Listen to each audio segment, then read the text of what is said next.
Você já parou pra pensar por que muitas moedas têm aquelas ranhuras na borda? A gente pega uma moeda na mão, gira entre os dedos, coloca no bolso, usa para pagar alguma coisa e quase nunca presta atenção nisso. Mas aquelas pequenas linhas na lateral não estão ali por decoração. Elas nasceram como uma solução contra ladrões, e não contra qualquer tipo de ladrão, contra pessoas que roubavam pedaços das próprias moedas. Hoje, uma moeda vale o valor que está escrito nela. R$1 vale R$1, 50 centavos valem 50 centavos. O metal em si geralmente não vale exatamente aquele valor. Mas por muito tempo, a lógica era diferente. Moedas eram feitas de metais preciosos, ouro, prata, cobre, e o valor da moeda vinha, em grande parte, do próprio metal que ela carregava. Então, uma moeda de prata não era só um símbolo de dinheiro, ela era literalmente um pedaço de prata circulando de mão em mão. E isso criava um problema enorme. Se a moeda era feita de metal valioso, alguém podia raspar um pouquinho da borda, ou cortar uma lasquinha, ou lixar a lateral, e depois passar a moeda adiante como se ela ainda estivesse inteira. Esse golpe era conhecido como clipping.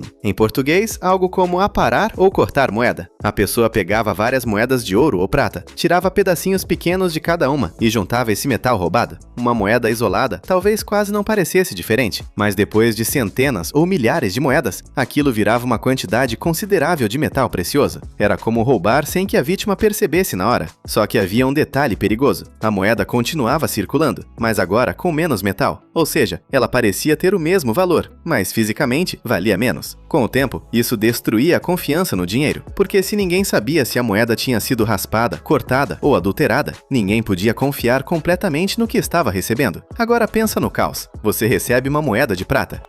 Ela parece normal, mas talvez já tenha perdido parte da borda. Você aceita? Pesa? Recusa? Desconfia? O comércio fica mais lento. As pessoas começam a selecionar moedas. As moedas boas desaparecem da circulação, porque todo mundo quer guardar as mais inteiras. E as moedas ruins continuam passando de mão em mão. Isso era um problema econômico real, e a solução precisava ser simples, visível e difícil de falsificar. Foi aí que entram as ranhuras. Quando a borda da moeda recebe linhas regulares, qualquer corte ou raspagem fica muito mais fácil de perceber. Se alguém tira um pedaço da borda, o padrão é quebrado. As ranhuras desaparecem, a lateral fica irregular, a fraude fica visível. Então aquelas linhas funcionavam como um alarme físico, um sistema de segurança antes dos cartões, antes das senhas, antes dos chips, antes do dinheiro digital. A borda da moeda virou uma assinatura de integridade. Se a borda estava perfeita, a moeda provavelmente não tinha sido cortada. Se a borda estava danificada, desconfie. Agora, isso não aconteceu do nada. À medida que moedas de metais preciosos circulavam em grandes economias, governos precisavam proteger a confiança no dinheiro. Uma das grandes evoluções foi melhorar a fabricação das moedas. Máquinas passaram a produzir moedas mais padronizadas, com peso mais exato, formato mais regular e bordas trabalhadas. Algumas moedas passaram a ter ranhuras, outras tinham inscrições na borda, outras tinham padrões específicos. Tudo para dificultar cortes, raspagens e falsificações. Era engenharia contra a fraude. Agora talvez você esteja pensando, mas hoje quase nenhuma moeda comum é feita de ouro ou prata. Então, por que as ranhuras continuam? A resposta tem duas partes. A primeira é tradição. O design das moedas herdou muitos elementos do passado. Mesmo depois que a moeda deixou de depender do valor do metal precioso, alguns padrões continuaram porque as pessoas já associavam aquilo a dinheiro verdadeiro.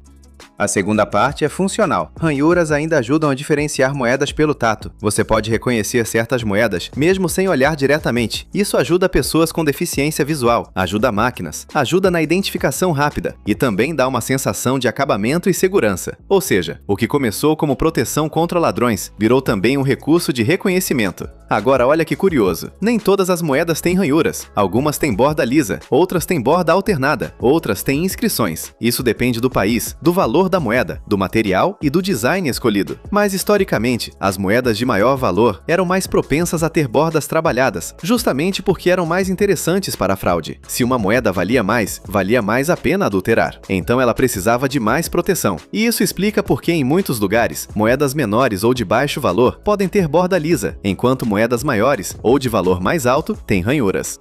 A borda não é só estética, é informação, é segurança, é história. Agora, tem uma parte ainda mais interessante. As ranhuras mostram que o dinheiro sempre foi uma tecnologia de confiança. A gente costuma pensar em tecnologia como celular, computador, foguete, inteligência artificial. Mas uma moeda também é tecnologia. Ela precisa resolver um problema social, como fazer duas pessoas que não se conhecem aceitarem o mesmo objeto como valor. Para isso, a moeda precisa ser reconhecível, difícil de falsificar, padronizada, durável, estável, aceita por todos e confiável. As ranhuras na borda são uma pequena peça dessa engenharia social. Elas dizem silenciosamente: essa moeda não foi adulterada. Agora imagina um comerciante séculos atrás recebendo moedas o dia inteiro. Ele não tinha leitor digital, não tinha banco confirmando transação, não tinha QR Code, não tinha aplicativo. A confiança estava nos olhos, nas mãos e na balança. Peso, som, cor, formato, borda, cada detalhe importava.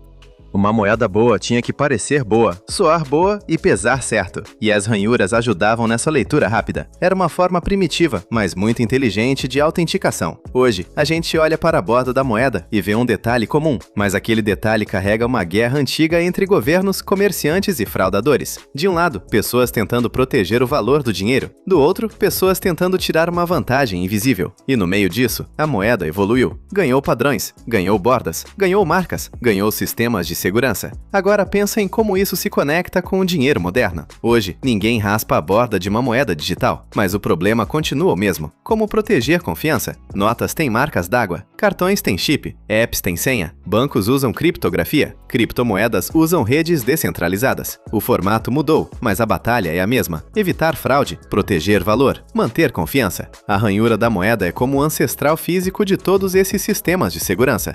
Pequena, simples, brilhante e quase invisível para quem não sabe olhar. No fim, aquelas linhas na borda contam uma história sobre como a humanidade aprendeu a defender o dinheiro. Não com armas, não com grandes máquinas, mas com um detalhe minúsculo na lateral de uma moeda. Um detalhe criado para denunciar quem tentasse roubar um pedacinho de valor sem ninguém perceber. Então, da próxima vez que você pegar uma moeda, passa o dedo na borda. Aquelas ranhuras não estão ali por acaso. Elas são cicatrizes de uma época em que o dinheiro era literalmente metal precioso e em que um ladrão podia enriquecer raspando quase nada de cada pessoa. Talvez a pergunta mais curiosa não seja por que moedas têm ranhuras, mas sim quantas tecnologias de segurança estão tão presentes no nosso dia a dia que a gente nem percebe mais.